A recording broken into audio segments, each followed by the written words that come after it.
गोपिका जीवनस्मरणं गोविन्द गोविन्द। सद्गुरु विठ्ठलदास महाराज की जय। ஜெகத்பிதாவா இருக்கக்கூடிய பிரம்மதேவர் பகவான் கிருஷ்ணர் அவதாரம் பண்ணி யாராருக்கோ எல்லாம் அனுகிரகம் பண்ணும்போது தன்னை நினைச்சு தனக்காக பிரத்யேகமா ஒரு லீலை பண்ணணும்னு ஆசைப்பட்டாராம் பிரம்மதேவர். திருஷ்டுவா அகாசுர மோக்ஷனும் பிராப்த பரம் விஸ்மயம்னு அதை பார்த்துட்டு எனக்காக பண்ண வேண்டாமா, நான் தானே முதல் புத்திரன்னு சொல்லிட்டு தான் இப்படி தனக்காக ஒரு லீலை பண்ணணும்ன்றதுனால இந்த கண்ணுக்குட்டிகள் அந்த பசங்களை அழைச்சின்னு போய் இந்த மாதிரிலாம் பண்ணினார். உடனே பகவானை மோகிக்க வைக்கணும்னு இவர் சங்கல்பன்னு பண்ண லீலையில பகவானால இவர் மோகிச்சு போனதுனால தான் இதுக்கு பிரம்மமோகன லீலைன்னு பேரு. அப்படி பகவானுடைய அந்த சர்வஜத்துவம் இப்படி பகவான் ஒண்ணுமே தெரியாம இருக்கிறது போறதுலையும் பார்த்து பகவானை இப்படி கண்ணும் கண்ணீருமாக நமஸ்காரம் பண்ணி, என்னை உணர்வது போல நீ பண்ணியே பிரபு, நான் ஆசைப்பட்ட மாதிரியே எனக்காக ஒரு லீலை பண்ணியேன்னு அப்பேற்பட்ட பிரபுவை குனிஞ்சி சந்தோஷத்துடன் ரோமாஞ்சம் ஏற்பட்டு தாரதாரியா கண்ணீர் விட்டு கொண்டு பகவானை பார்த்துட்டு அற்புதமான ஒரு ஸ்தோத்திரம் பண்றார். இதுக்கு பிரம்மஸ்துதின்னு பேரு. பாகவதத்திலேயே சில ஸ்தோத்திரங்கள்லாம் ரொம்ப பெருசு. இந்த பிரகலாத சுவாமியோட ஸ்துதி, இந்த பிரம்மஸ்துதி, இதெல்லாம் கிட்டத்தட்ட 41 ஸ்லோகங்கள் வரும். அதனால் அற்புதமான ஒரு ஸ்தோத்திரம். தன் அப்பாவா நினச்சி பகவானை அப்பேற்பட்ட பிரபு இப்போ கிருஷ்ணர் ரூபத்தில் இருக்காரோன்னு அந்த கிருஷ்ணரை பார்த்து சொல்கிறார், பிரபு உனக்கு நமஸ்காரம் நவமின்னு ஆரம்பிக்கிறார். இந்த ராமாவதாரத்தில் பகவான் கிட்ட போய் சீதாலக்ஷ்மி பகவான் விஷ்ணு அப்படின்னு சொன்ன உடனே ராமர் சொல்லிட்டார், நான் என்ன மனுஷனாக தான் நினைக்கிறேன், ஆத்மானம் மானுஷம் மன்யே ராமம் தசரதாத்மஜம்னு சொன்னதுனால நான் என்ன மனுஷனாக தான் நினைக்கிறேன் அப்படின்ட்டார் ராமச்சந்திர பிரபு. இங்கே நீர் வைகுண்ட வாசைன்னு சொன்னா, இல்லை நான் நந்தகோபனுடைய புத்திரனாக தான் நான் நினைக்கிறேன்னு அவர் சொல்லிட்டார்னா திருப்பி பிரம்மதேவனுக்கு ஒரு மாதிரி ஆயிடுமா. அதனால நான் இந்த தடவை உங்களை மனுஷன்னு சொல்கிறேன், உங்களுக்கு ஏதாவது கோபம் இல்லடா நான் வைகுண்டவாசின்னு சொல்லிக்கிட்டோம்ன்றது போல இந்த ஸ்லோகத்தில் அற்புதமாக பகவானுடைய ரூபத்தை வர்ணிச்சு, நோமீட்யத்தே அப்ரவபுஷே தடிதம்பராயா நீருண்ட மேகம் போல சரீரம், அதில் மின்னல் போல மின்னல் கொடி போல பகவானுடைய அந்த வஸ்திரம், தடிதம்ப குஞ்சாவதம்ச பரிபிச்ச லசன்முகாயான்னு அங்கே காட்டில் இருக்கிற அத்தனை புஷ்பத்தையும் எடுத்து அந்த குழந்தைகள்லாம் காதலியும் எங்கெங்கெல்லாம் இடுக்கு இருக்கோ உடம்புல தலையிலெல்லாம் சொருகி விட்டுருக்கானா. அவங்க அம்மா ஆசையாக கொண்ட போட்டு மயில் பேலி சொருகினாலும் இந்த புஷ்பங்கள்லாம் இருக்கிறதான் கிருஷ்ணா அவனுக்கு அழகாக இருக்குன்னு இப்படி வச்சிருக்கானா. குஞ்சாவதம்ச பரிபிச்ச லசன்முகாய வன்யஸ்ரஜே கபல வேத்ர விஷாண வேணு லக்ஷ்மஸ்ரீயே. இப்படி வந்திய ஒரு கையில் ஒரு கபலத்தை வச்சுட்டு ஐயோ கண்ணுக்குட்டியும் காணும் மாடு காணும்னு இப்படி அழுதுண்டே வருத்தப்பட்டுனே வந்தியே, இப்படி என்னை ஏமாத்தினியே, அப்பேற்பட்ட பிரபுவா இருக்கக்கூடிய உனக்கு நவமி லக்ஷ்மஸ்ரீயே மிருதுபதே பசுபாங்கஜாயா. இந்த நந்தகோனாரா இருக்கக்கூடிய நந்தகோபருடைய புத்திரனா இருக்கக்கூடிய கிருஷ்ண கோனாரா இருக்கக்கூடிய உமக்கு நமஸ்காரம் அப்படின்னு சொல்லிட்டு, பசுபாங்கஜாயா கிருஷ்ண கோனாரே உங்களுக்கு நமஸ்காரம்னு சொல்லிட்டு முதல்ல அற்புதமாக அப்பேற்பட்ட உனக்கு நவமி நமஸ்காரம்னு இப்படி ஒரு ஸ்தோத்திரத்தை ஆரம்பிக்கிறார். நிறைய விஷயங்களை பேசுறார். அவர் பிரம்மதேவர் தானே, அவருக்கு தெரியாது என்ன இருக்கு. அவருக்கு எப்பயுமே இந்த அவதாரத்தில் இப்படி பகவானை கிருஷ்ணரை பார்த்து இது பண்ணினாலும் அந்த ஜெகத் சிருஷ்டி காலத்திலேருந்து பகவான் எப்படி இருக்காருன்னா அந்த பிரபாவம் தெரிஞ்சு வரணும். இந்த மாதிரி பிரபாவம் தெரிஞ்சவாலாம் இந்த பகவன் மாய தத்துவங்கள் இதெல்லாம் பேசாம அவளால் இருக்க முடியாது. ஞானம் வைராக்கியம் விவேகம் இதை அடையணுன்றதுனால தானே இத்தனை பேர்களும் இந்த உலகத்தில் திண்டாடின்னு இருக்கா. அந்த விஷயமாகவும் ஸ்தோத்திரம் பண்றார். ஞானே பிரயாசம் சுமபாஸ்ய முதந்தி மேவன்னு ஞானம் ஞானம் ஞானம் வேணும்னு சொல்லிட்டு இந்த உலகத்தில் நிறைய பேர் முயற்சி பண்ணிட்டு இருக்கா. ஆனால் உண்மையான ஞானம் என்ன அப்படின்னா, உன்னை சந்தோஷப்படுத்தி உன்னுடைய பக்தர்களிடத்துல ஈடுபட்டு அவளுடைய அனுகிரகத்தில் இவ வாழும்போது அப்ப நீ பார்த்து சந்தோஷப்படுறியே, அதுதான் உண்மையான ஞானம். அப்படி இருக்க ஆரம்பிச்சிட்டாலே உன்னை எல்லா இடத்துலையும் பார்க்கக்கூடிய அந்த அனுகிரகத்தை நீ பண்ணிடுவ.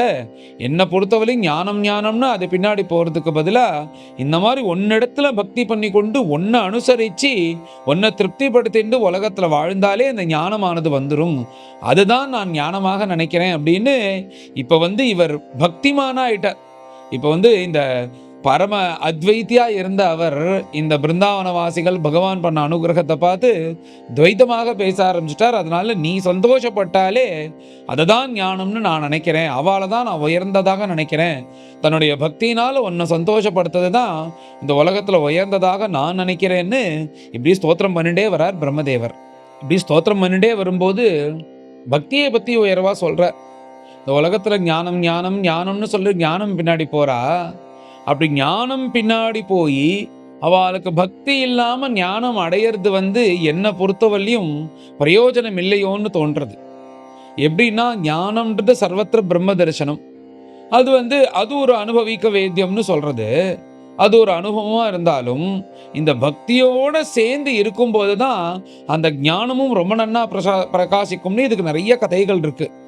பிரம்மதேவர் இங்க சொல்லும்போது என்ன சொல்றாருன்னா, ஒரு கொழக்கட்டை, அந்த கொழக்கட்டைக்குள்ள பூர்ணம் வச்சு அதை சாப்பிடும்போது தான் அது கொழக்கட்டையாக அதில் பரிபூர்ணமாக நாம் அனுபவிக்க முடியும். அந்த கொழக்கட்டைக்குள்ள பூர்ணமே இல்லாத அந்த கொழக்கட்டை ரூபத்தில் இருக்கிறத எடுத்து சாப்பிட்டோம்னா அப்போ அதனால ருச்சிக்குமோ? ஆனால் கொழக்கட்டை சாப்பிட்டோம் அப்படின்றது வேணா வெளில சொல்லிக்கலாமே தவிர, ஆனால் அந்த கொழக்கட்டனுடைய ருச்சி முழுக்க எப்படி பூர்ணத்தில் அது வச்சிருக்காலோ அதே போல இந்த பகவத் அனுபவம், பகவானை அனுபவிக்கிறதுன்றது ஒரு விஷயம் இருக்கே, அது பக்தி மூலியமாக தான் முடியும். நீ என்னதான் ஞானத்தை அடைந்தாலும் இந்த பக்தி மூலியமாக பகவானை பரிபூர்ணமாக அனுபவிச்சுட்டு நீ ஞானத்தை அடையும் போது எப்படி சொல்றாருன்னா, அது பூர்ணத்தோடு இருக்கக்கூடிய கொழக்கட்டை. நீ பக்தி இல்லாதபடிக்கு வெறும் ஞானம் பின்னாடி போனேன்னா அது பூர்ணம் இல்லாத ஒரு கொழக்கட்டை சாப்பிடுவது போலன்னு சொல்லிட்டு இப்படி பரம பக்திமான ஆயிட்டாராம் பிரம்மதேவர் கூட. இப்படி வர்ணிச்சுன்னே வரும்போது, பிரபு உன்னுடைய பிரபாவத்தை வர்ணிக்க முடியுமா? அதுக்கு உதாரணம் சொல்லும்போது, இந்த உலகத்துல இந்த எத்தனை தூசி இருக்கு, இந்த மண்ணு நிறைய கோடிக்கணக்கான சின்ன சின்ன சின்ன கற்கள் தூசியெல்லாம் சேர்ந்து தானே மண்ணாக மாறுறது. இந்த பூமியில இருக்கிற அத்தனை சின்ன சின்ன தூசியும் நான் எண்ணிட்டேன்னு யாராவது சொல்ல முடியுமா? சமுத்திரங்களுடைய அலை இவ்வளவுதான் வந்திருக்குன்னு யாராவது எண்ண முடியுமா? அதே மாதிரி ஆகாயத்தில் உள்ள நட்சத்திரங்கள் முழுக்க நான் எண்ணிட்டேன்னு யாராவது சொல்ல முடியுமா? அந்த மாதிரி உன்னுடைய பிரபாவத்தை பரிபூர்ணமாக யாரும் வர்ணிக்க முடியாது. இது எல்லாத்தையும் விட உன் பிரபாவமானது அப்பேற்பட்ட மகாத்மியம் உள்ளது. ஒரு கால் ஒத்த சாமர்த்தியத்தினால கெட்டிக்காரத்தனமா இது பண்ணாலும் பண்ணிட முடியும். ஆனால் உன்னுடைய பிரபாவத்தையும் உன்னுடைய குணகணங்களும் நீ எப்பேற்பட்ட சிருஷ்டிகர்த்தான்றது முழுக்க யாராலையும் தெரிஞ்சுக்க முடியாது. உன்னுடைய முதல் புத்திரனா இருக்கக்கூடிய ஜெகத் சிருஷ்டி கர்த்தாவா இருக்கக்கூடிய என்னாலே முடியாதுன்ற போது மற்றவர்களால் எப்படி முடியும்? அதனால உன்னை பரிபூர்ணமா அனுபவிக்கிறதுன்றது சாத்தியம் கிடையாது. அப்பேற்பட்ட ஆழ்ந்த பொருள் நீ, அப்பேற்பட்ட உனக்கு நமஸ்காரம்னு ஒரு அற்புதமான ஒரு ஸ்லோகம் நடுப்புற.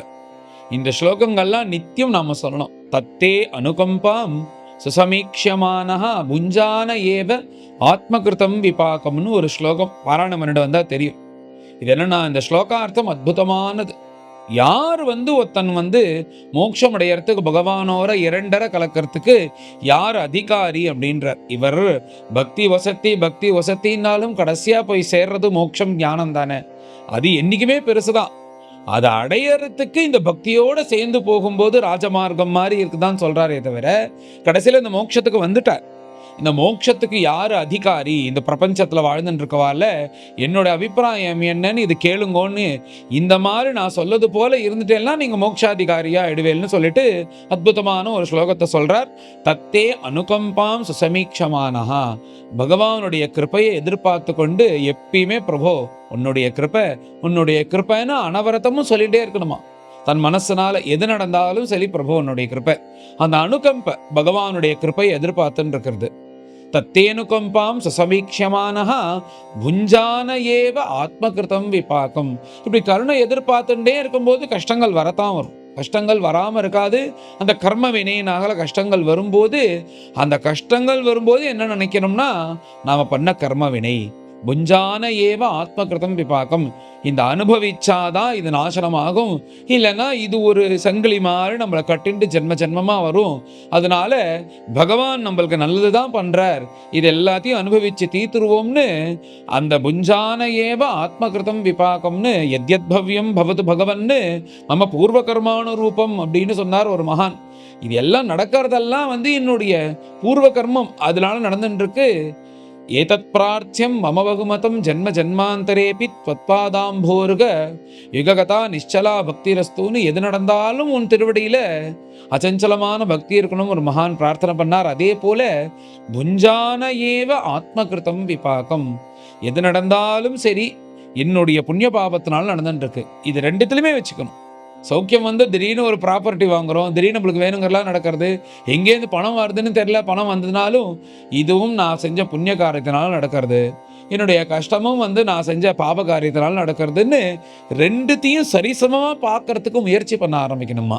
சுகமாக இருக்கும்போது சௌக்கியமாக இருக்குமேனு அதை என்ஜாய் பண்ணணும்னா கஷ்டம் வரும்போது கஷ்டப்பட்டு தான் ஆகணும். ரெண்டுமே பகவத் சங்கல்பமாக நினைத்து கொண்டு அதை நாம் வாட்ச் மாத்திரம் பண்ணினோம்னா சுலபமாக இதுலேருந்து வெளில வந்துடலாம். புஞ்சான ஏவ ஆத்மகிருதம் விபாகம். இது தவிர நாம் வேற என்ன பண்ணணும்னா இதுக்கு மேலே எந்த பாப்பமும் பண்ணாதபடிக்கு ஹிருத் வாக் வபுர்பி 3 விஷயமாக தான் பாபம் பண்ண முடியும். ஒன்று சரீரத்தினால பண்ண முடியும், ஒன்று மனசனால பண்ண முடியும், இன்னொன்று கர்மத்தினால பண்ண முடியும். 3 விதமான பாபம்.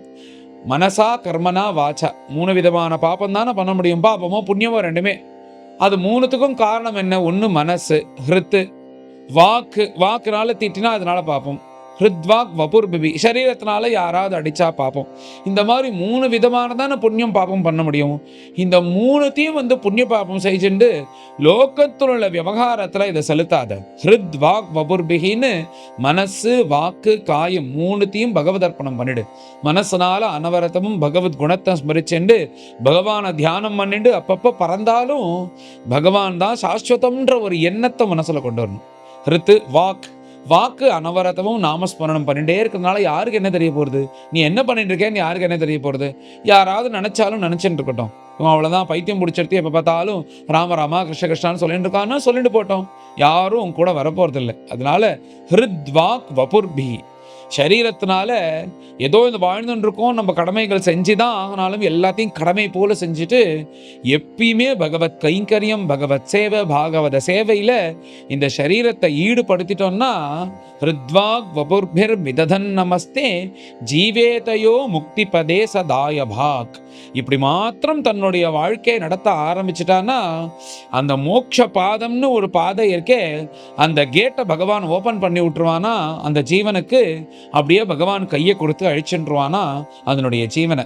என்ன பண்ணணும்னு தத்தே அனுகம்பாம்னு இதில் ரொம்ப முக்கியம் என்ன, பிரபுவனுடைய கருணையை எதிர்பார்த்துட்டே இருக்கிறது. எப்படி இருந்தாலும் என் பிரபு வந்துடுவான், என்னை காப்பாற்றிடுவான், என்னை அழிச்சுன்னு போயிடுவான்னு திருட விஸ்வாசத்தோடு இருந்து கொண்டு நடக்கக்கூடிய புண்ணியமோ பாப்பமோ எல்லாம் பகவத் சங்கல்பம், என்னுடைய பூர்வ கர்மா அதனால் நடக்கிறதுன்னு வச்சுக்கொண்டு சர்வமும் பகவத் அர்ப்பணம் பண்ணிட்டு இப்படி ஒருத்தன் வாழ ஆரம்பிச்சான்னா அவனை பற்றி கவலைப்படவே வேணாம், சுலபமாக அவனுக்கு மோட்சம் கிடைச்சிரும்னு பிரம்மதேவர் வருத்தப்பட்டுட்டே சொல்கிறார். ஏன்னா இந்த மனுஷர்கள்லாம் இதை பண்ண மாட்டேங்கிறாளே, இன்னைக்கு முயற்சி பண்ணான்னா அவள் பகவானுடைய திருவடியை போய் அடைஞ்சிடலாம், நான் முயற்சி பண்ணாலும் பரார்த்தத்வய ஜீவி வாழ்ந்துட்டு தான் அதுக்கப்புறம் தான் திரும்ப பகவானுடைய திருவடியை போய் அடைய முடியும், நம்மளுக்கெல்லாம் பார்த்து நம்மெல்லாம் அதிர்ஷ்டசாலிகள்ன்றது போல பிரம்மதேவன் சொல்கிறார். அதனால இப்படி எல்லோரும் இருங்கோ, அவனுடைய அனுகம்பையும் உங்களுக்கு வரக்கூடிய கஷ்டத்தையும் உங்கள் கர்மான்னு நினச்சிண்டு சர்வம் பகவதர்ப்பணம் பண்ணி வாழ்ந்தோன்னா அந்த மோட்சத்வாரமானது திறந்துரும்னு அற்புதமான ஒரு ஸ்லோகத்தில் சொல்கிறார் பிரம்மதேவன். இப்படி ஸ்தோத்திரம் பண்ணிட்டே வரும்போது பிரபு என்னை நீ மன்னிக்கணும் அப்படின்னு பிரம்மதேவர் கேட்குறாராம். அதஹா க்ஷமஸ்வா அச்சுதா மே ரஜோபுவா, என்னுடைய இந்த ரஜோகுணத்தினால நான் செஞ்ச இந்த காரியத்தை நீ க்ஷமிக்கணும். ஏன்னா இந்த குழந்தைகளெல்லாம் அழிச்சுன்னு போய் இந்த கண்ணுக்குட்டிலாம் அழிச்சுன்னு போய் மறைச்சி வச்சு நீ என்னதான் பண்ணுறேன்னு பார்ப்போம்னு இந்த மாதிரி உன்னை கலப்பி விடுற மாதிரி ஒரு காரியத்தை பண்ணிட்டேன், எனக்காக ஒரு லீலை பண்ணணும் போது நீ என்னை மன்னிச்சுக்கணும். நான் என்ன நினச்சேன்னா உன்னை மோகிக்க பண்ணலாம் அப்படின்னு சொல்லிட்டு இப்படிலாம் எடுத்துன்னு போய் நீ என்னதான் பண்ணுறேன்னு பார்ப்போம் அப்படிலாம் நான் நினச்சேன். அப்புறம் என்ன எடுத்துன்னா நானே மோகிச்சு போயிட்டேன். இன்னொன்று ஒன்று சொல்கிறார், என்னன்னா இங்கே வந்து இது எல்லாம் உன்னுடைய மாயையால் தான் நடக்கிறதுன்னு எனக்கே தெரியும், உன் மாயை தாண்ட முடியாதுன்னு நானே ஸ்தோத்திரம் பண்ணிட்டு அடுத்தது உன் மாயையினாலேயே உன் மாயையில் அகப்பட்டு கொண்டு அந்த மாயையினாலேயே இந்த மாதிரி ஒரு ஒன்று மோகிக்கணுன்றதுனால ஒரு லீலையை பண்ணி நான் மோகிச்சு போய் இப்போ உன் முன்னாடி வந்து நிற்கிறேனே, இதுலேருந்து உன்னையும் உன் மாயையும் சாமர்த்தியனால் தாண்ட முடியாது, அதனால உன்னுடைய புத்திரன் தானே நான் என்ன பண்ணினாலும் ஒரு அப்பா வந்து ஒரு பையனை பார்த்து அவர் க்ஷமிச்சிருவாராம். எப்படி இருந்தாலும் ஒரு பையன் தப்பு பண்ணினான்னா போனா போறதுன்னு அப்பாவுடைய உதார குணம் தன் பையனா இருக்கிறதுனால க்ஷமிச்சிருவாரோனோ. அதனால நான் பண்ணின இந்த சின்ன தவிர நீங்க மன்னித்து கொண்டு என்னை ஏத்துக்கணும். நீங்க எப்பேற்பட்டவர், உங்களை போய் வந்து நான் இப்படி மோகிக்க வைக்கணும்னு நினைச்சேனேன்னு சொல்லிட்டு வாதாத்வரோம விவரஸ்யச்சதே மகித்வம்னு அப்பேற்பட்ட பிரபுவா அவர். என்னன்னா பகவானுடைய விஸ்வரூபத்தை வர்ணிக்கும் போது அது அவருடைய சரீரம் இதுல வந்து நினைச்சு கூட பார்க்க முடியாது அப்படின்றது போல வர்ணிக்கிற. என்னன்னா இந்த உலகம் இது ஒரு பெரிய பிரம்மாண்டமா, இந்த பிரம்மாண்டம் முழுக்க இருக்கே, இதுல இருக்க நட்சத்திரங்கள், அப்புறம் இருக்கிற இந்த 14 லோகங்கள், அப்புறம் நட்சத்திரங்கள், கிரகங்கள், சூரியன், இவையெல்லாம் சேர்ந்து ஒரு பெரிய உருண்டையாக இருக்கான். அது ஒரு கோளமாக இருக்கான். இந்த பூமி மாத்திரம் இல்ல, இத்தனையும் சேர்ந்தது ஒரு கோளம். இப்ப நம்ம இருக்கிற இந்த யூனிவர்ஸ்னு வச்சுக்கலாம், இது ஒரு கோளம். இந்த கோளத்தை பகவானுடைய சரீரத்துல ரோமக்கால்னு இருக்கும்ல, இந்த ரோமக்கால்னா இந்த முடிக்கு நடுப்புற நம்மளுடைய சர்மத்துல எல்லோருக்கும் முடி இருக்கணும். அந்த முடிக்கு இடுக்குல ஒரு துவாரம் இருக்கும். அந்த துவாரத்துலேருந்து தான் ஜலம் வெளில வருது வேர்வையாக. அது நம்மளுக்கு கண்ணில் பார்த்தா தெரியவே தெரியாது. அவ்வளோ ரொம்ப சின்னதான மைன்யூட்டான ஒரு துவாரம். அதனால தான் உடம்புல வேர்க்கிறது.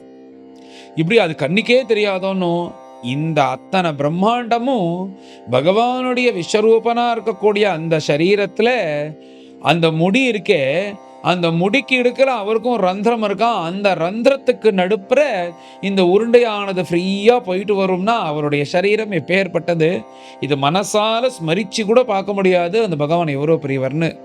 அப்பேற்பட்ட உங்களை இப்படி மோகிக்க வைக்கணும்னு நினச்சி உங்களுடைய மாயையில் அகப்பட்டுன்னு நான் அப்படிலாம் பண்ணிட்டேனே, நீங்கள் வந்து என்னை மன்னிக்கணும். எப்படி மன்னிக்கணும் அப்படின்னா, ஒரு அம்மா அவருடைய வயத்தில் ஒரு குழந்தை இருக்கும். அந்த குழந்தை எப்படி படுத்துட்டே இருக்கும்போது ஒரு 7-8 மாதம் ஆனதுக்கப்புறம் மெதுவாக சலனம் பண்ண ஆரம்பிக்கும், இப்படியே அசையும். இன்னும் கொஞ்ச நாளுக்கு அப்புறம் என்ன பண்ணணும், அப்படியே வந்து வயத்தில் இப்படி கை கால் அசைக்கும் போது காலால் உதைக்கும். அது அப்பப்போ ஒரு வைப்ரேஷன் மாதிரி தெரியும். அப்படி உதைக்கும் போது எந்த தாயாராவது என்னையா நீ உதைக்கிற அப்படின்னு சொல்லிட்டு பிறந்ததுக்கு அப்புறம் அந்த குழந்தையினுடைய காலிலே போய் 4 அடி அடிச்சு இனிமே உதைச்சேன்னா தெரியும் செய்துன்னு எந்த அம்மாவாவது முட்டாள்தனமா பண்றாளோ, அப்படி உதைக்கும் போது கூட ஆஹா குழந்தை நல்லா இப்படி கை காலெல்லாம் அசைக்க ஆரம்பிச்சிட்டானேன்னு எப்படி சந்தோஷப்படுவாளோ, அதே மாதிரி உங்க கர்ப்பத்திலேருந்து தானே நான் உண்டானேன். அதனால நான் இப்படி உண்டானது உங்களுடைய நாபியிலேந்து ஒரு கமலம் உண்டாச்சு, அந்த கமலத்திலேருந்து தானே நான் உண்டானேன். அதனால உங்க குழந்தை போல எப்படி ஒரு தாயார் வயத்துல கர்ப்பத்துல இருக்கிற குழந்தை காலால வதைச்சாலும் அதை வந்து பெருசா எடுத்துக்காம சந்தோஷப்படுவால, அதே மாதிரி நீங்க நான் பண்ண தப்ப கோபிச்சுக்காதபடிக்கு நீங்க மன்னிக்கணும். ஏன்னா நான் உங்க கர்ப்பத்திலேருந்து உண்டானேன்னு இப்படி ஆசையா பகவானை பார்த்து சொல்றாராம் பிரம்மதேவர். இப்படிலாம் அழகா ஸ்தோத்திரம் பண்ணிட்டு வந்து மேல இந்த மாயையை பத்தி சில ஸ்லோகத்துல சொல்லி, இந்த மாயை கண்டாலே பயமா இருக்கு, உன்னை ஆசிரிச்சாதான் இதை தாண்ட முடியும்ன்றது போல சொல்ற. எப்படி ஆரம்பிக்கிறதுனால இந்த மாயை ரொம்ப பொல்லாததா இருக்கு. என்ன பண்ணினார்னா, இப்படி தன்னுடைய வாக்குல பகவான் வந்து இந்த அகிலாண்ட கோடி பிரம்மாண்டத்தையும் காண்பிச்சாரோனோ. ஒரு பிரம்மாண்டத்துல என்ன இருக்குன்னு அத்தனையும் தன் அம்மாவுக்கு காண்பிச்சுட்டு, அவளே இப்படி பகவான் வைகுண்டவாசின்னு சரணாகதிக்காக வந்தபோது மாயையை கூப்பிட்டு மறைக்க சொல்லிட்டார். யசோதையும் மறந்து போய் திரும்பி பழைய மாதிரி கிருஷ்ணனை கொஞ்ச ஆரம்பிட்டா. அம்மாக்கே இந்த நிலை. அதுக்கப்புறம் நீங்க வந்து இப்படி என் விஷயத்துல வந்து உங்க மாயினால என்ன பண்ணேன், என்னையே வந்து இந்த கண்ணுக்குட்டிலாம் தூக்குவது போல பண்ணி, இந்த குழந்தைகள்லாம் தூக்குவது போல பண்ணி, என்னடா இந்த குழந்தைகள் அங்கேயும் இருக்காளே இங்கேயும் இருக்காளேன்னு பார்க்கும்போது, அங்க இருக்கிற குழந்தைகள் அங்க அப்படியே இருக்கா, இங்க வந்து இவாதான் உண்மையான்னு பார்க்கும்போது அத்தனையும் சதுர்புஜத்தோட வைகுண்டவாசியாக உங்களுடைய மாயையினால எனக்கு காட்சி கொடுத்தேன் அத்தனையும். சரி இப்படி வா வைகுண்டவாசியா இருக்கா, எனக்கு உண்மையான கிருஷ்ணன் எங்க இருக்கான் அப்படின்னு பார்க்கும்போது அந்த பக்கத்துலேருந்து இப்படியே அழுது கொண்டு கண்ணுக்குட்டியும் காணும் குழந்தையும் காணும் எங்க போனான்னு தெரியலேன்னு சொல்லிட்டு ஒரு கையில எடுத்த சாப்பாடோட ஒரு கிருஷ்ணனாக நடந்து வந்து இத்தனை மாயையும் பண்ணி என்னை மோகிக்க வச்சேலே, நானே ஒரு நிமிஷம் கதி கலங்கிட்டேன். அதனால இந்த உலகத்துல இருக்கிறவா எல்லோருக்கும் தெரிஞ்சுக்க வேண்டிய விஷயம் என்னன்னா, இந்த மாயை லேஸ்ல தாண்ட முடியாது. உங்களுடைய கிருபையை அவலம்பிச்சு இருந்துட்டே இருந்தாதான் இந்த மாயை தாண்ட முடியும்னு தெரிஞ்சுட்டேன். அதனால இந்த மாய விஷயத்துல ரொம்ப ஜாகிரதையா இருக்கணும்னு இவ்வாறு பிரம்மதேவன் சொல்லிட்டு இந்த உலகத்துல இருக்கிற ஜனங்கள் எல்லாரையும் பார்த்து ஒரு நிமிஷம் வருத்தப்படுறார். எல்லா இடத்துலயும் நீ தானே இருக்க. இப்படி தெரிஞ்சுக்காதபடிக்கு இது இந்த பொருள், இந்த விஷயம், இவா மனுஷன், ஜந்துன்னு சொல்லிட்டு அதை பார்த்துண்டு அதமான விஷயத்தை விவகாரத்தை வைத்துக்கொண்டு இப்படி இதை சம்பாதிச்சுட்டு துவேஷத்தை வளர்த்துண்டு இப்படி எல்லோரும் சுத்துறாலே, எல்லாம் உன்னுடைய சுரூபம். நீ வா இன்னைக்கு தான் தெரிஞ்சுக்க போறா. அதை தெரிஞ்சுக்கிற போதில் நீ பண்ணுன்னு இந்த மாதிரி அவர் எப்போ ஸ்தோத்திரம் பண்ணினாலும் நாம் எல்லோருக்கும் ஞானம் வரணும், எல்லாத்தையும் தெரிஞ்சுக்கணும்னு நம்ம சார்பாக அவர் ஸ்தோத்திரம் பண்றார் பிரம்மதேவன் பகவான் கிட்ட. இப்படி எல்லாம் பகவானை ஸ்தோத்திரம் பண்ணி அருமையான ஒரு விஷயத்த சொல்ற. பவேத்ரவா அந்யத்ரதுவா, இந்த ஜென்மாலையோ இல்ல அடுத்த ஜென்மாலையோ, இதுல இருந்து என்ன தெரியறதுன்னா பிரம்மதேவருக்கே ஜென்மா இருக்கு அப்படின்றது போல தெரியறது. அடுத்தது இவர் என்ன சொல்றாருன்னா, இப்ப நான் பிரம்மதேவராக பிறந்துட்டேன். நான் நினைச்சா தபஸ் பண்ணி உங்களோட இரண்டரை கலக்கணும்னு நினைச்சாலும் என்னால் கலக்க முடியாது. ஏன்னா என்னுடைய வாழ்க்கையை வச்சுதான் இந்த உலகமே இயங்கிறது. பரார்த்தத்வய ஜீவி அப்படின்னு பேரு. இந்த பரார்த்தத்வயம் என்னுடைய ஆயுசு முடிஞ்சதுக்கு அப்புறம் மகாபிரளயம் வரும். திருப்பி ஒரு பரார்த்தத்வயம் எதுவுமே நடக்காம மகாபிரளயத்துல இருக்கும் போது நீர் ஒருத்தர் தான் இருப்பீர். திரும்பவும் உங்களுக்கு ஒரு சங்கல்பம் வரும், என்ன உண்டாக்கவே இல்லை, இப்படிதானே ஜெகத்து உண்டாயின்னு இருக்கு. இப்போ இந்த பரார்த்தத்வய ஜீவி இந்த ஆயுசை எடுத்துக்கொண்டு நான் பிரம்மதேவனா வந்திருக்கேன். எனக்கு இந்த பிரம்மதேவனுடைய வாழ்க்கை போதும். இப்போ இந்த ஜென்மாவில் நடக்காதுன்னு தெரியும். அடுத்த தடவை பிறக்கும்போது திரும்ப இந்த பிரம்மதேவனாவோ இந்திரனாகவோ எந்த பதவி வச்சுன்னு நான் பிறக்கக்கூடாது. அடுத்த தடவை பிறக்கும்போது உங்களுடைய பக்தனாக பிறக்கணும். பிறந்து உங்களை பரிபூர்ணமாக அனுபவிச்சு ஒரு பக்தனாக இருந்து கொண்டு உங்கள் திருவடி அடையணும்னு ஆசைப்படுறேன் அப்படின்னு பிரம்மதேவனுக்கு ரொம்ப துர்லபமா நம்மள எல்லாரையும் பார்த்து முன்பு சொன்னது போல அவர் எல்லா ஸ்தோத்திலையும் சொல்ல நம்மள எல்லாரையும் பார்த்து அசூயப்படுவாராம். இந்த மனுஷனா பிறந்திருக்க அருமையான இந்த மனுஷ ஆயுசு இன்னைக்கு முயற்சி பண்ணா கூட சில ஜென்மாக்களை பகவானை போய் அடைஞ்சிட முடியும். நச்ச புனராவர்த்தத்தைன்னு திரும்ப வர முடியாது. ஆனா நான் எவ்வளவுதான் முயற்சி பண்ணாலும் என் ஆசை இருக்கிற பரியந்தம் இருந்துதானே ஆகணும். உங்களுக்கெல்லாம் லாட்ரி சீட்டு கிடைச்சா மாதிரி இப்படி ஒரு வாய்ப்பு கிடைச்சிருக்கே, ஆனா இதை உபயோகப்படுத்தாம இப்படி காமக்ரோதத்திலையும் இப்படி சுத்தின்ண்டே இருக்கே இல்லைன்னு நம்மளை பார்த்து வருத்தப்படுறார் பிரம்மதேவர். அப்படி சொல்லிட்டு இதுக்கு மேல நான் பிரம்மதேவனா பிறக்கவே கூடாது, உன்னுடைய பக்தனாக பிறந்து உன்னை பரிபூர்ணமாக அனுபவிச்சு எப்படி உன்னுடைய பக்தாலாம் உன்னுடைய லீலைகள்லாம் அனுபவிச்சு உன் திருவடி சேர்றாலோ அந்த மாதிரி நான் உன் திருவடியில சீக்கிரத்துல சேரணும்னு நீங்க அனுகிரகம் பண்ணுங்கன்னு தன் ஆயுசை சீக்கிரம் முடிக்க சொல்லி ஒரு பக்தனாக மாத்தி தன்கிட்ட சேர்த்துக்க சொல்லி இவர் பிரார்த்தனை பண்றாராம். அவருடைய பிரார்த்தனையே அப்படி ஆச்சரியமாகவும் அவர் ஏங்கறாருன்னு தெரியறது. அந்த ஸ்லோகங்கள்லாம் பகவானுடைய திருவடியை போய் சேரணும், இந்த பதவி வேண்டாம் அப்படின்னு இப்படிலாம் பகவானை வர்ணிச்சு, பிரபோ உன்னை திருப்திப்படுத்தணும்னு வேத மந்திரங்கள் யாகங்கள் யாகத்துல இருக்கிற தீட்சிதாலாம் கஷ்டப்படுறா, உன்னை பரிபூர்ணமா திருப்திப்படுத்திட்டாளான்றது தெரியல, சந்தேகமா தான் இருக்கு. ஆனா உன்னை பரிபூர்ணமா திருப்தி பண்ணிட்டான்றது இவாளுடைய அந்த பக்தினால நான் பார்த்ததுனால தெரிஞ்சது. அப்படி ஒரு கருணா ரசத்தை நீ அவ மேல பொழியறியே. அதனால இந்த கோபிகைகள், இந்த கோப குழந்தைகள், இந்த நந்தகோகுலத்துல இருக்கிற அத்தனை பசுக்கள், யசோத, நந்தகோபர், இங்க இருக்கிற மரம் செடி கொடி, இது எல்லாமே பரமபாகியசாலிகள்னு சொல்லிட்டு அருமையான ஒரு ஸ்லோகம். அகோபாகியம் அகோபாகியம் நந்தகோப விரஜௌகசாம் இன்மித்ரம் பரமானந்தம் பூர்ணம் பிரம்ம சனாதனம்னு. இது யாரு தெரியுமாடா? இது யாருன்னு எங்களை கேட்டாதான்டா தெரியும். பூர்ணம் பிரம்ம சனாதனம்னு பரிபூர்ணமா இருக்கக்கூடிய அந்த பரம்பொருள் தான் மேலேந்து இறங்கி வந்திருக்கு. அந்த பரம்பொருளை போய் சாதாரணமா பார்க்கணும்னா பார்க்க முடியுமா? எப்படி கஷ்டப்பட்டு முனையகா பதவியும் எஸ்ன்னு எத்தனை ஜென்மால தியானம் பண்ணி பகவானை பார்க்கணும்னு நினைக்கிறா.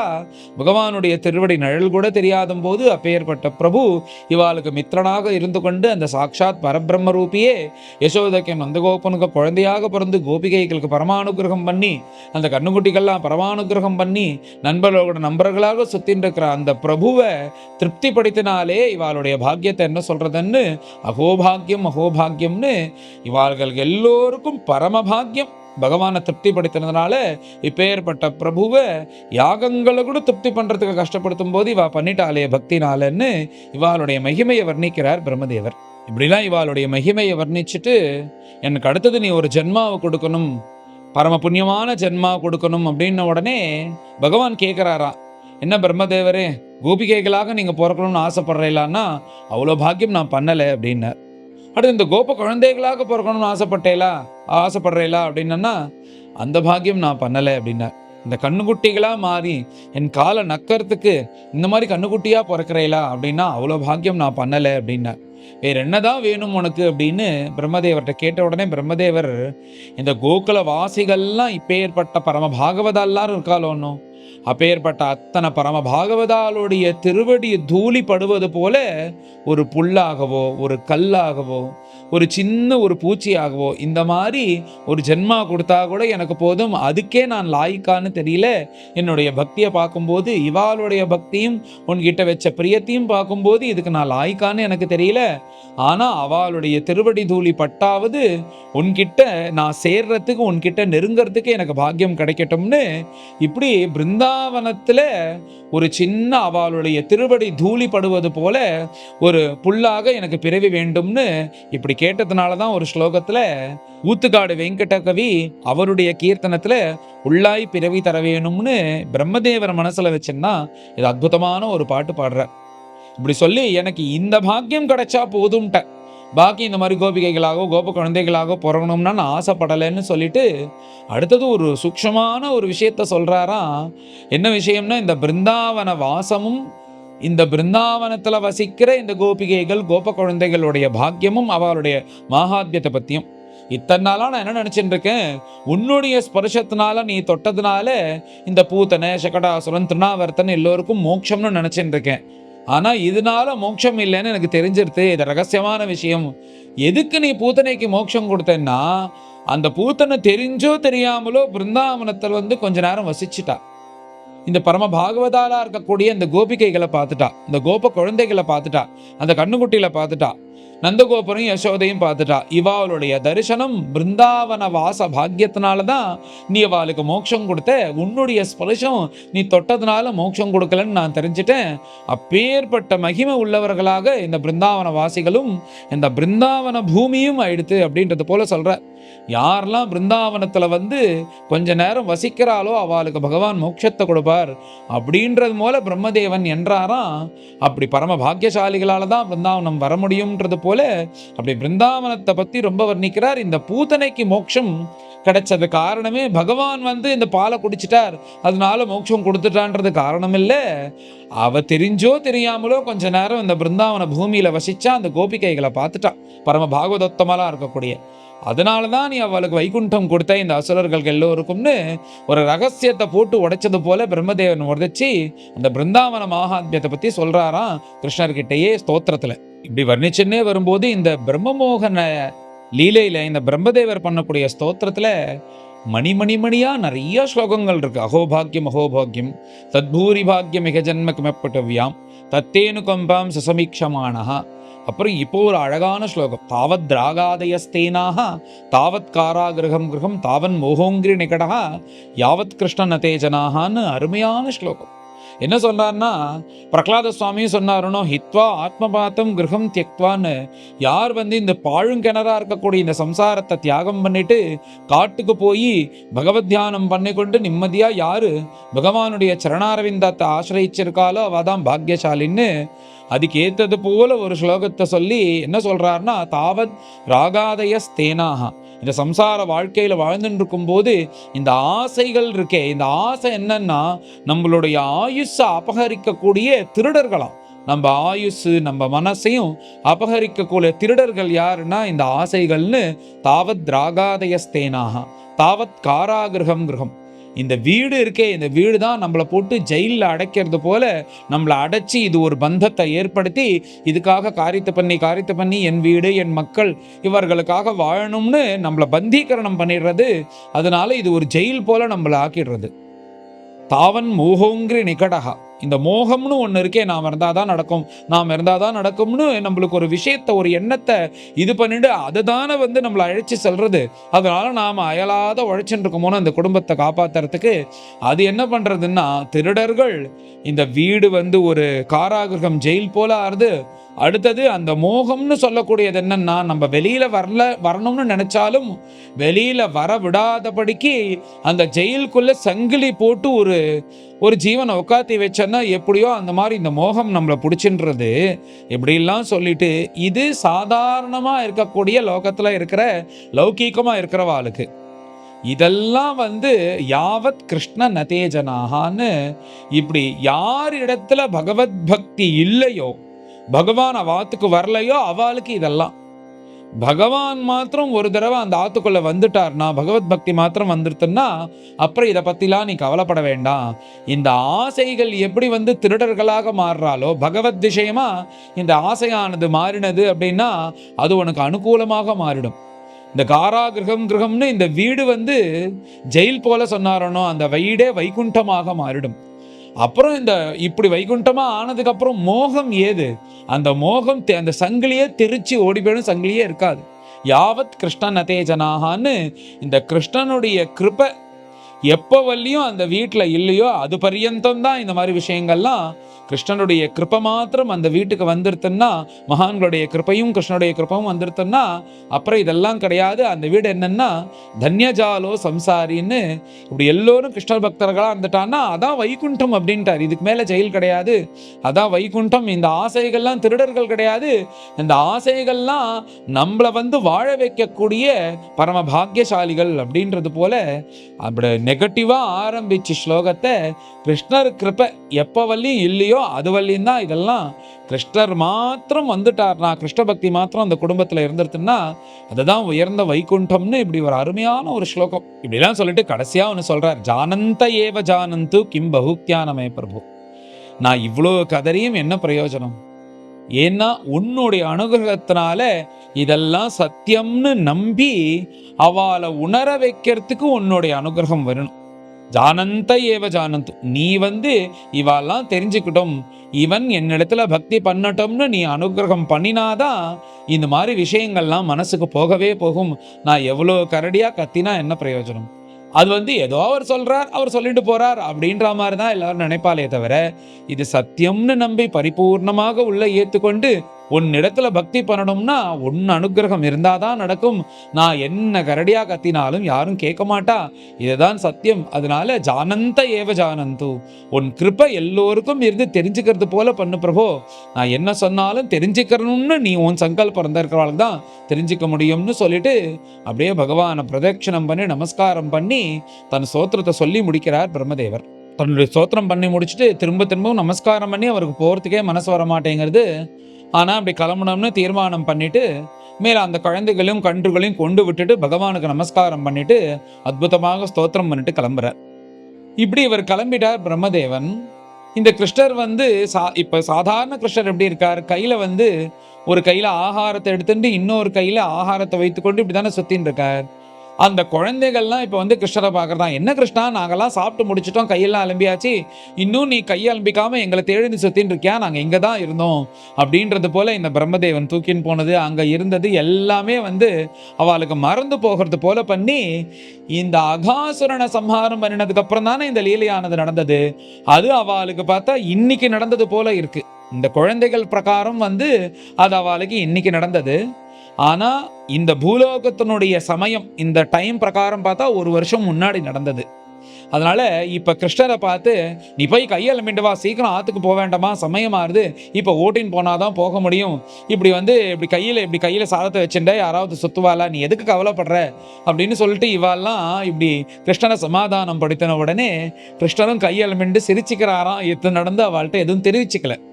உடனே கிருஷ்ணனும் ஓட்டின்ண்டே வந்து இப்படி நந்தகோகுலத்துக்கு வந்ததுக்கப்புறம் இப்போ வந்து இந்த குழந்தைகள் எல்லாம் நித்தியபடி பகவான் என்ன சம்ஹாரம் பண்ண இந்த லீலை பண்ணார்னு சொல்லும்போது இவா இந்த அகாசுரன் இந்த மலைப்பாம்பை சம்ஹாரம் பண்ணின அந்த சரித்திரத்தை இன்னைக்கு சொல்கிறாலாம். அந்த கோபிகைகள் கிட்டையும் நந்தகோபன்ட்டையும் யசோதைகிட்டையும் குழந்தைகள்லாம் தினமும் சொல்லுவாளோன்னு அதை வந்து சொல்கிறாலாம். இதனால தான் வந்து இந்த பிரம்மமோகன லீலையால தான் என்னைக்கோ ஒரு வருஷத்துக்கு முன்னாடி நடந்த இந்த அகாசுர மோட்சமானது இன்னைக்கு சொல்வது போல ஆச்சு. நீ கேட்டியோன்னும் ஒரு வருஷம் முன்னாடி நடந்த கதையை இப்போ ஏன் சொன்னார்னு. இது எப்படின்னா பிரம்மதேவன் வந்து இந்த சொர்க்கலோகத்தை தாண்டி ஏதோ ஒரு இடத்துல கொண்டு போய் வச்சிருக்கார். அதனால தான் அங்கே ஒரு நாள் இங்கே ஒரு வருஷம். இதே பிரம்மலோகத்துக்கிட்ட ஐச்சன் போயிருந்தார்னா இந்த ரொம்ப யுகமாக முடிஞ்சிருக்கும். ஏன்னா அவருடைய டைம் ரொம்ப ஸ்லோவாக போகும் போல இருக்கு. அதனால தானே அந்த ஒரு சரித்திரம் கூட இருக்கே நவமஸ்கந்தத்தில், இந்த சூரிய வம்சத்து ராஜா தன்மை பார்க்கறதுக்குள்ள 28 ரவுண்ட் ஆகி இங்கே வந்து 28வது ரவுண்டில் துவாபர யுகம் கடைசியில் வந்து அவர் வந்து இந்த ரேவதியை பலராம சுவாமி கல்யாணம் பண்ணி கொடுத்துட்டு கிளம்பிட்டாருன்னா சூரியவம்சத்து ராஜா. இதே பிரம்மலோகத்துக்கு ஐஷன் போயிருந்தான்னா இன்னும் ரொம்ப நேரம் இருக்கும். இவர் இங்கே சொர்க்கலோகம் பக்கத்தில் இங்கே தான் வச்சிருக்கார் போல இருக்கு. அதனால இந்த டைம் டைல்யூஷன் மேலே போக போக போக டைம் ரொம்ப ஸ்லோவாக போகும் போல இருக்கு. அந்த மாதிரி இருக்கிறது போல இருக்கு பாகவதத்திலேயே. அதனால இந்த சொர்க்கலோகத்துக்கு கிட்ட எங்கேயோ வச்சதுனால தான் அங்கே சில மணி நேரங்கள் பார்த்தா இங்கே ஒரு வருஷம் வரையும் ஆயிடுது. அந்த மாதிரி ஆனதுனால இந்த குழந்தைகளுக்கு எதுவும் தெரியாதது கொண்டு விட்டா உடனே இவெல்லாம் போய் சொன்னான்னு நீ எப்போ கேட்டியோன்னோ எதுக்கு ஒரு வருஷம் அப்புறம் சொன்னான்னு, எப்படி கௌமாரம் இந்த குமார பருவத்தில் நடந்த அந்த லீலைய பௌகண்டம் வந்த அந்த பருவத்துக்கு அப்புறம் சொன்னான்னு கேட்டியோன்னோ அதுக்கு பதில் சொன்னேன்னு சொல்லிட்டு இப்படி இந்த பிரம்மமோக நிலையை பிரம்மனிஷ்டால் சொல்லி முடிச்சார். மேலே வந்து பரீட்சித் மகாராஜா அற்புதமான ஒரு கேள்வி கேட்குறார்.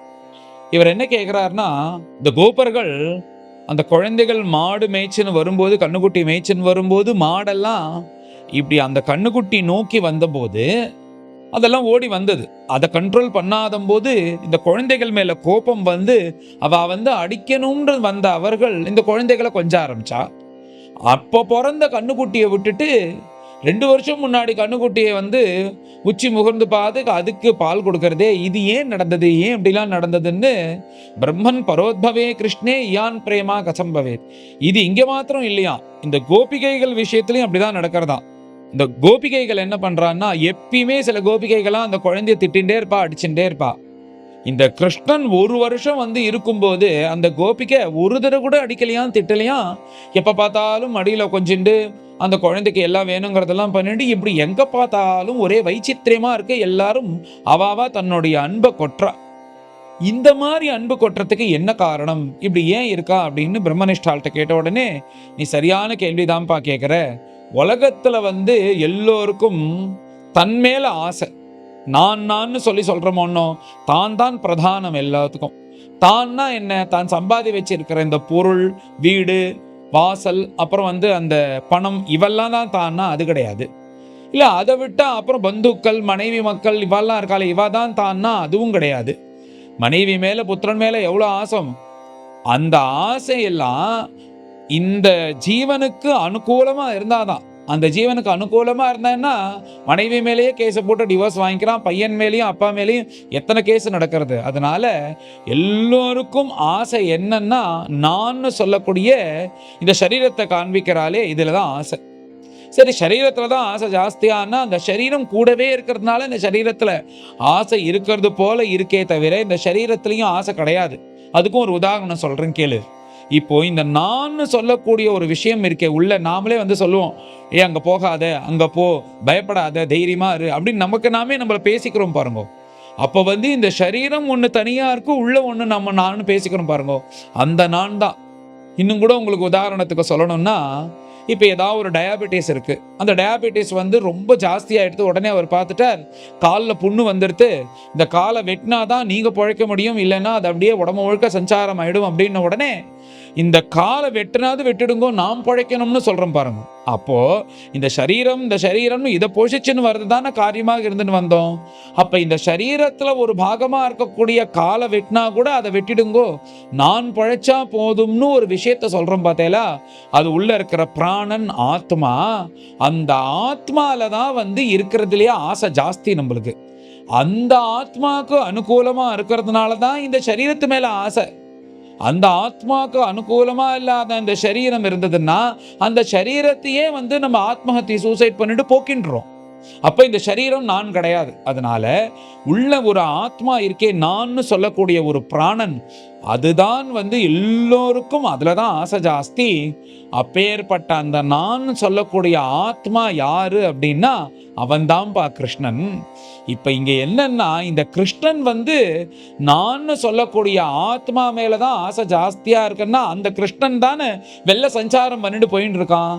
அப்படி சஞ்சாரம் பண்ணிட்டு இருக்கும் போது தன் மேல, தன் ஆத்மா மேல எவ்வளோ ஆசை எல்லோருக்கும் இருக்கோ, அதே பொருள் தானே வெளில சஞ்சாரம் பண்ணிட்டு இருக்கும் போதுதான் உலகத்துக்கு விலட்சணமா எல்லாம் நடந்ததுன்னு பிரம்மனிஷ்டால் அற்புதமாக வர்ணிக்கிறார்.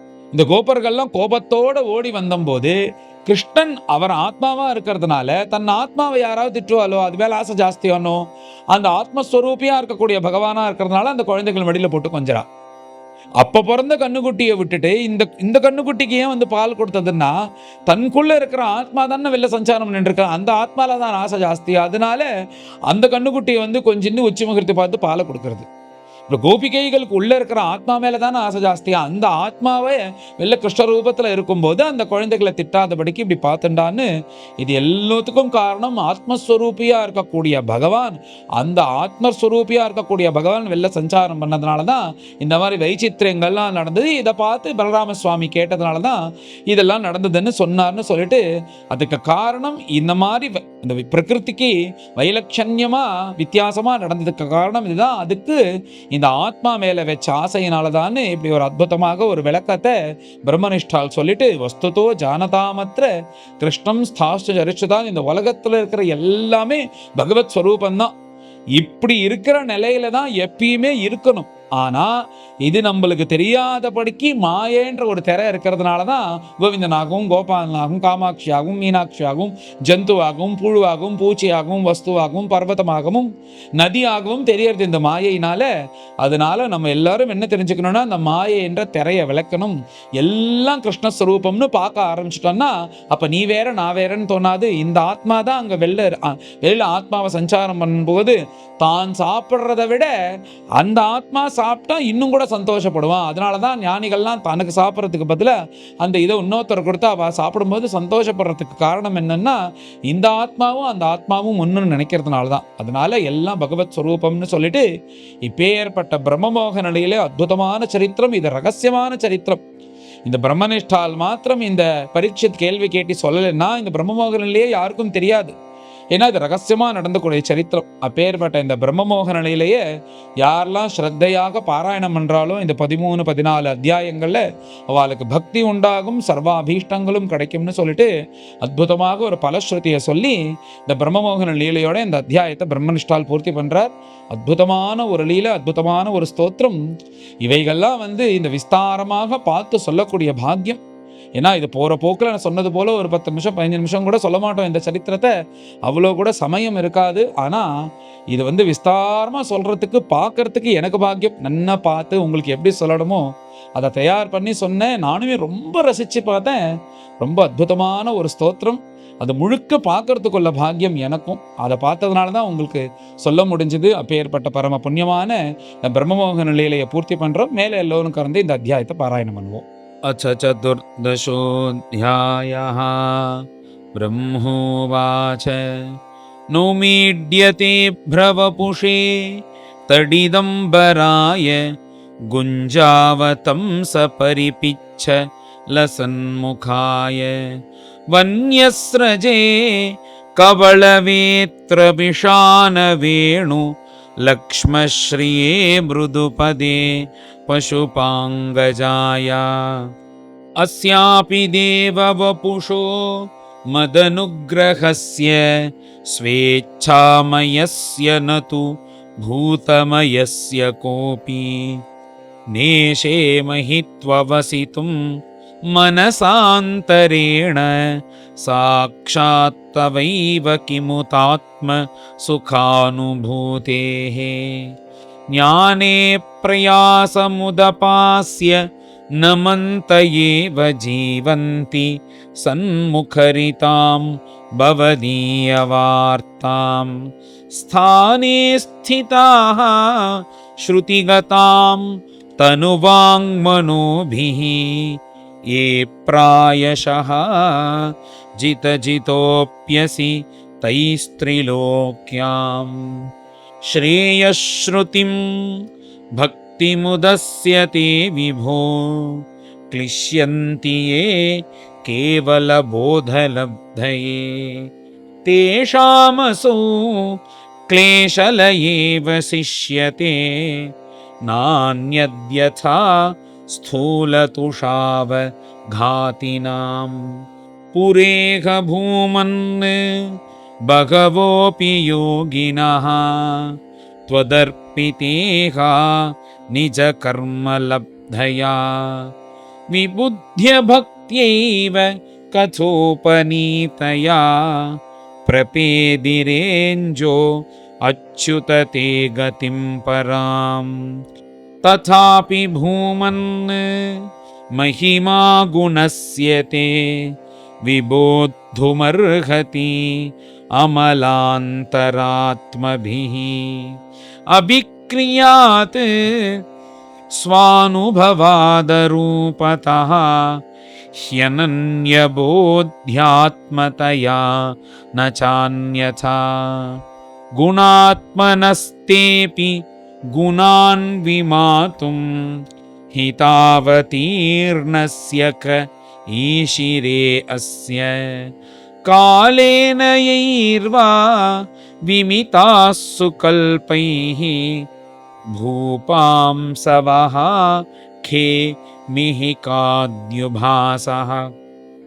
तत्तेनुकम्पां सुसमीक्षमाणो भुञ्जान एव आत्मकृतं विपाकम् हृद्वाग्वपुर्भिः विदधन्नमस्ते जीवेतयो मुक्तिपदे सदाय भाक् पश्येष मे अनार्यमनन्त आद्ये परात्मनि त्वय्यपि मायि मायिनी मायां वितत्य ईक्षितुमात्मवैभवम् ह्यहं कियानैच्छम् इवार्चिरग्नौ अतः क्षमस्व अच्युत मे रजो भुवः ह्यजानतः त्वत् पृथगीशमानिनः अजावलेपान्धतमः अन्धचक्षुषः येषोऽनुकम्प्यो मयि नाथ वाणिति क्वाहं तमो महदहं खचराग्नि वार्भूः संवेष्टिताण्डघट सप्तमितस्तिकायः कीदृग्विधा अविगणिताण्ड परानुचर्या वाताध्वरोम विवरस्य च ते महित्वम् उत्क्षेपणं गर्भगतस्य पादयोः किं कल्पते मातुरधोक्षजागसे किमस्ति नास्ति व्यपदेशभूषितं तवास्ति कुक्षेः कियदपि अनन्तः जगत्त्रयान्तोदधि सम्प्लवोदे नारायणस्य उदरनाभिनालात् विनिर्गतः अजस्त्विति वाङ्नवैमृषा किं त्वीश्वर त्वन्नत विनिर्गतोऽस्मि नारायणस्त्वं न हि सर्वदेहिनाम् आत्मास्यधीशाखिल लोकसाक्षी नारायणोऽङ्गं नरभूजलायनात् तच्चापि सत्यं न तवैव माया तच्चेज्जलस्थं तव सज्जगद्वपुः किं मे न दृष्टं भगवंस्तदैव किं वा सुदृष्टं हृदि मे तदैव किं नो सपद्येव पुनर्व्यदर्शि अत्रैव मायाधमनावतारे ह्यस्य प्रपञ्चस्य बहिस्फुटस्य कृत्स्नस्य चान्तः जठरे जनन्या माया त्वमेव प्रकटीकृतं ते यस्य कुक्षाविदं सर्वं सात्मं भाति यथा तथा तत्त्वय्यपीह तत्सर्वं किमिदं मायया विना अद्यैव त्वदतेऽस्य किं ममनते मायात्वमादर्शितं एकोऽसि प्रथमं ततो व्रजसुहृत् वत्साः समस्ता अपि तावन्तोऽसि चतुर्भुजाः तदखिलैः साकं मयोपासिताः तावन्त्येव जगन्त्यभूस्तत् अमितं ब्रह्माद्वयं शिष्यते अजानतां त्वत्पदवीमनात्मनि आत्मा आत्मना भासि वितत्यमायाम् सृष्टाविवाहं जगतो विधान इव त्वमेषोऽन्त इव त्रिनेत्रः सुरेष्वृषिष्वीष तथैव नृष्वपि तिर्यक्षुयादस्वपि ते अजनस्य जन्मासतां दुर्मदनिग्रहाय प्रभुविधातः सदनुग्रहाय च को वेत्ति भूमन् भगवन् परात्मन्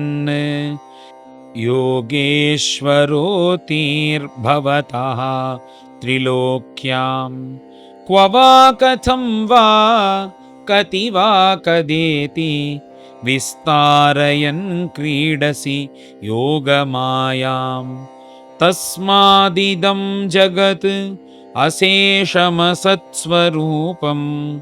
स्वप्नाभमस्तधिषणं पुरुदुःखदुःखं त्वय्येव नित्यसुख बोधतनावनन्ते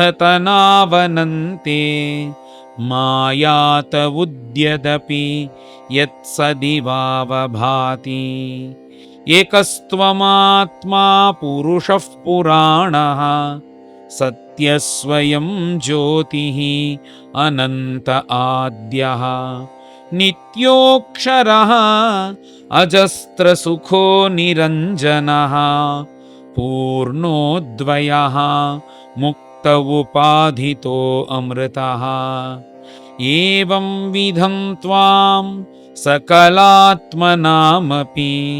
स्वात्मानम् आत्मा आत्मतया विचक्षते गुर्वर्कलब्धः उपनिषत्सु चक्षुषा एते तरन्तीव भवानृतां बुधिम् आत्मानमेव आत्मतया विजानतां तेनैव जातं निखिलं प्रपञ्चितम् ज्ञानेन भूयोऽपि च तत्प्रलीयते रज्ज्वामहेः भोगभवाभवौ यथा अज्ञानसंज्ञौ भवबन्धमोक्षौ द्वौ नामनान्यौस्तऋतज्ञभावात् अजस्रचित्यात्मनि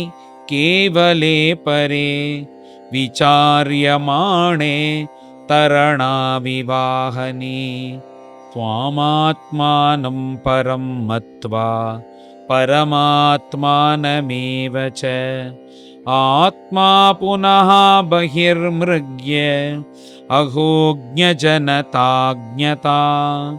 अन्तर्भवे अनन्त भवन्तमेव ह्यतत्यजन्तः मृगयन्ति सन्तः असन्तमपि अन्त्यहिमन्तरेण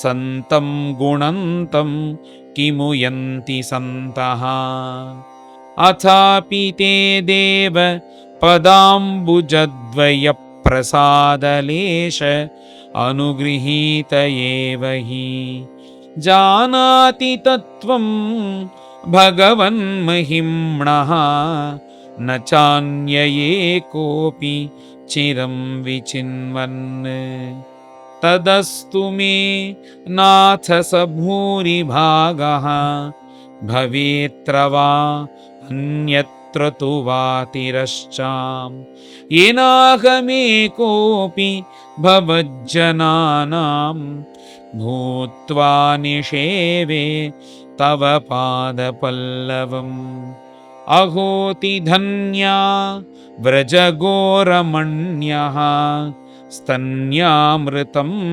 पीतमतीव ते मुदा यासां विभो वत्सतरात्मजात्मना यत्तृप्तये अद्यापि न चालमध्वराः। अहो भाग्यं नन्दगोपव्रजौकसां यन्मित्रं परमानन्दं पूर्णं ब्रह्म सनातनम्। येषां तु भाग्यमहिमाच्युत तावदास्ताम् एकादशैव हि वयं बत भूरिभागाः। एतद्धृशीकचषकैः असकृत् पिबामः शर्वादयः अङ्घ्रि उदजमध्वमृतासवं ते। तद्भूरिभाग्यमिह जन्म किमप्यटव्यां यद्गोकुलेऽपि कथमाङ्घ्रिरजोऽभिषेकम्। यज्जीवितं तु निखिलं भगवान् मुकुन्दस्तु अद्यापि यत्पदरजः श्रुतिमृग्यमेव। येषां घोषनिवासिनामुत भवान् किं देवरातेति नः चेतो विश्वफलात् फलं त्वदपरं कुत्राप्ययन्मुह्यति सद्वेषादिव पूतनापि सकुला त्वामेव देवा पिता यद्धामार्थसुहृते प्रियात्मतनय प्राणाशयास्त्वत्कृते तावद्रागादयस्तेनाः तावत्कारागृहं गृहं तावन्मोहोङ्घ्रिनिगडः यावत्कृष्णनते जनाः प्रपञ्चं निष्प्रपञ्चोऽपि विडम्बयसि भूतले प्रपन्नजनतानन्द सन्दोहं प्रथितुं प्रभो। जानन्त एव जानन्तु किं बहूक्त्या न मे प्रभो मनसः वपुषो वाचः वैभवं तव गोचरः। अनुजानीहि मां कृष्ण सर्वं त्वं वेत्सि सर्वदृक् त्वमेव जगतां नाथः जगदेतत्तवार्पितं। श्रीकृष्णवृष्णिकुलपुष्करजोषदायिन् क्ष्मानिर्जर द्विजपशु दधिवृद्धिकारिन् उद्धर्मशार्वरहर क्षितिराक्षसधृक् आकल्पमार्कमर्हन् भगवन्नमस्ते। श्रीशुकोवाच इत्यभिष्टूय भूमानं त्रिः परिक्रम्य पादयोः नत्वाभीष्टं जगद्धाता स्वधाम प्रत्यपद्यता। ततोऽनुज्ञाप्य भगवान् स्वभुवं प्राक् अवस्थितान् वत्सान् पुलिनमानिन्ये यथा पूर्वसखं स्वकम्। एकस्मिन्नपि यातेऽब्दे प्राणेशं च अन्तरात्मनः कृष्णमायाहता राजन् क्षणार्धं मेनिरे अर्भकाः किं किं न विस्मरन्तीह मायामोहितचेतसः यन्मोहितं जगत्सर्वम् अभीक्ष्णं विस्मृतात्मकम्। ऊचुश्च सुहृदः कृष्णं स्वागतं ते अतिरंहसा नैकोप्यभोजिकबल एहीतः साधु बुज्यताम्। ततो हसन् हृषीकेशः अभ्यवहृत्य सहार्भकैः दर्शयन् चर्माजगरं न्यवर्ततवनाद्व्रजम् बर्हप्रसूननवधातु विचित्रिताङ्गः प्रोद्दामवेणुदलशृङ्गरवोत्सवाढ्यः वत्सान् गृणन् अनुगगीतपवित्रकीर्तिः गोपीदृक् उत्सवदृशिः प्रविवेशगोष्ठम् अद्यानेन महाव्यालो यशोदानन्दसूनुना हतो अविता वयं चास्मात् इति बाला व्रजे जगुः। राजोवाच ब्रह्मन् परोद्भवे कृष्णे इयान् प्रेमा कथं भवेत् यो अभूतपूर्वस्तोकेषु स्वोद्भवेष्वपि गच्छताम्। श्रीशुक उवाच सर्वेषामपि भूतानां नृपस्वात्मैव वल्लभः इतरे अपत्यवित्ताद्याः तद्वल्लभतयैव हि तद्राजेन्द्र यथा स्नेहः स्वस्वकात्मनि देहिनां न तथा ममतालम्बी पुत्रवित्तगृहादिषु देहात्मवादिनां पुंसाम् अपि राजन्यसत्तमा यथा देहः प्रियतमः तथा न ह्यनुये च तं देहोऽपि ममता भाक्चेत् तर्ह्यसो नात्मवत्प्रियः यज्जीर्यत्यपि देहेऽस्मिन् जीविताशा बलीयसी तस्मात् प्रियतमस्वात्मा सर्वेषामपि देहिनां तदर्थमेव सकलं जगदेतच्चराचरम् कृष्णमेनमवेहि त्वम् आत्मानम् अखिलात्मनां जगद्धिताय सोऽप्यत्र देही वा भाति मायया वस्तुतो जानतामत्र कृष्णं स्थास्नु चरिष्णु च भगवद्रूपमखिलं नान्यद्वस्त्विह किञ्चन सर्वेषामपि वस्तूनां भावार्थो भवति स्थितः तस्यापि भगवान् कृष्णः किमतत् वस्तुरूप्यतां समाश्रिताये पदपल्लवप्लवं महत्पदं पुण्ययशो मुरारेः भवाम्बुधिः वत्सपदं परं पदं पदं पदं यत् विपदां न तेषाम् एतत्ते सर्वमाख्यातं यत्पृष्टोऽहमिह त्वया यत्कौमारे हरिकृतं पौगण्डे परिकीर्तितम् एतत् सुहृद्भिः चरितं मुरारेः अगार्दनं शाद्वलजेमनं च व्यक्तेतरत् रूपमजोर्वभिष्टवम् शृण्वन् गृणन्नेति नरः अखिलार्थान् एवं विहारैः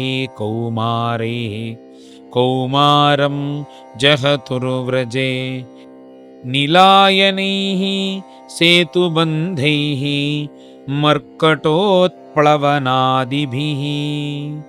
श्रीहरये नमः। श्रीहरये नमः। इति श्रीमद्भागवते महापुराणे पारमहंस्यां संहितायां दशमस्कन्धे पूर्वार्धे ब्रह्मस्तुतिर्नाम चतुर्दशोऽध्यायः। गोपिका जीवनस्मरणं गोविन्द गोविन्द। सद्गुरु विठ्ठलदास महाराज की जय।